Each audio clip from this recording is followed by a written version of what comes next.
Assalamualaikum Anda adalah warahmatullahi sinyal Wi-Fi yang wabarakatuh. dibutuhkan khalayak, Perkenalkan, kuat, nama saya andal, Charis dan Madea. Di selalu sini saya terhubung. akan membahas tentang pembuatan arang aktif dari cangkang kelapa sawit. Pada latar belakang, untuk poin pertama, arang aktif, kedua cangkang kelapa sawit, dan ketiga aplikasi arang aktif.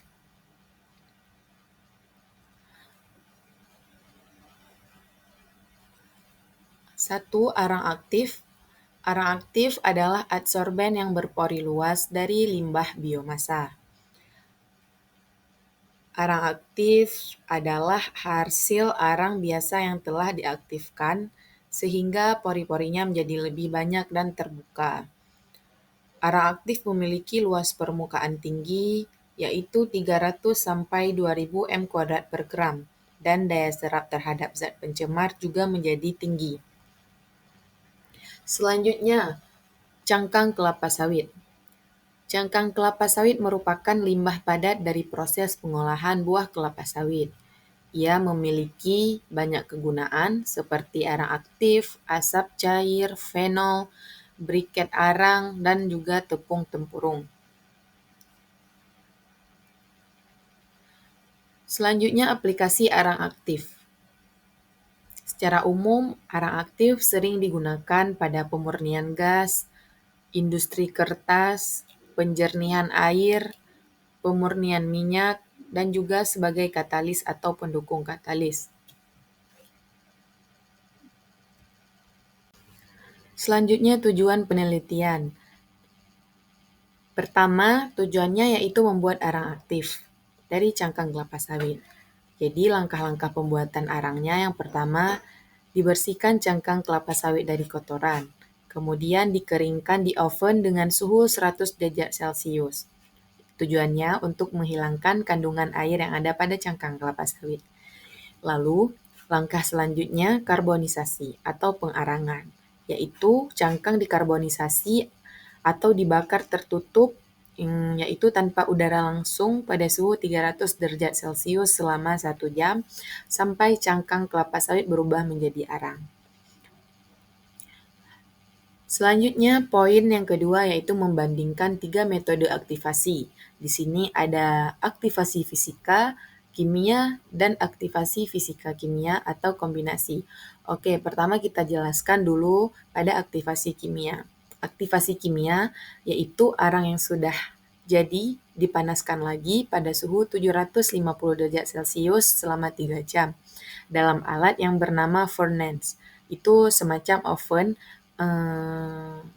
hampir sama dengan oven juga. Tujuannya yaitu membuka pori-pori agar daya serapnya meningkat. Nah, kemudian aktivasi kimia, yaitu dengan menggunakan ZnCl, yaitu seng klorida ZnCl2. Pertama, arang direndam dalam larutan seng klorida dengan konsentrasi 0,1 N selama 24 jam atau sehari semalam. Lalu dicuci dengan air sampai netral, kemudian dikeringkan lagi pada suhu 100 derajat Celcius. Si ZnCl2 ini membantu membuka struktur arang agar jadi lebih berpori. Terakhir, aktivasi kombinasi fisika kimia, yaitu gabungan dari dua metode tadi, yaitu gabungan fisika dan kimia, di mana yang pertama tadi arang dipanaskan dulu, yaitu fisika, dan juga kedua direndam dengan larutan seng klorida selama 24 jam masuk ke kimia. Kemudian terakhir dicuci dan dikeringkan lagi. Kemudian poin ketiga, menguji daya serap terhadap larutan asam asetat. Langkah-langkahnya, yang pertama, siapkan arang aktif yang telah diaktifasi. Pertama, diayak, kemudian diambil 3 jenis aktivasi, yaitu fisika, kimia, dan kombinasi.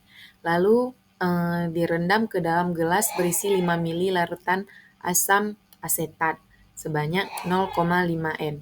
Lalu direndam lagi selama 1 jam. Kemudian direndam lagi pada uji selanjutnya 1-4 jam. Setelah itu baru disaring supaya memisahkan arang dari larutan asam asetat. Nah, langkah selanjutnya ambil larutan untuk dititrasi, yaitu filtratnya sebanyak 5 mili saja. Lalu dititrasi dengan larutan NaOH dengan konsentrasi 0,2 N sampai titik netral. Setelah itu baru dihitung jumlah asam asetat yang diserap. Semakin sedikit asam yang tersisa, maka semakin banyak yang diserap oleh arang aktif. Kemudian baru terakhir dibandingkan hasil dari berbagai kondisi, yaitu hasil terbaik yang didapati arang aktif pada aktivasi kombinasi yaitu fisika kimia. Hasil ukuran partikelnya 355 mikrometer dan waktu kontaknya sekitar 4 jam dengan daya serap 34,4% dari larutan.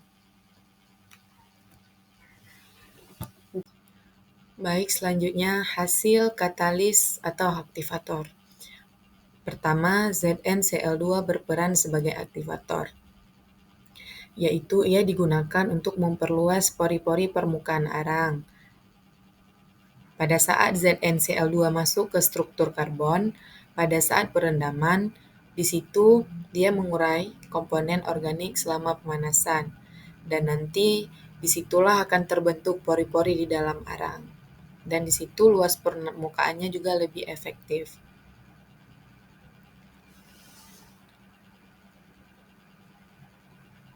Selanjutnya, membantu pembukaan pori, yaitu dengan peningkatan absorpsi.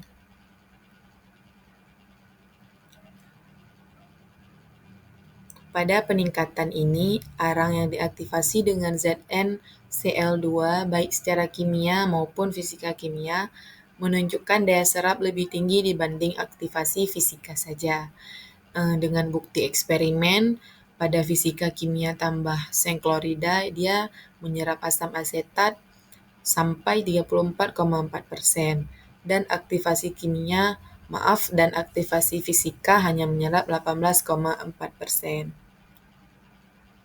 Lalu ketiga, aktivasi gabungan menghasilkan absorben terbaik. Arang aktif dengan aktivasi gabungan memiliki pori-pori lebih banyak dan luas. Dia juga memiliki daya serap tertinggi sebesar 80%. Aktivasi gabungan juga membuat daya serap paling banyak dibanding fisika dan kimia.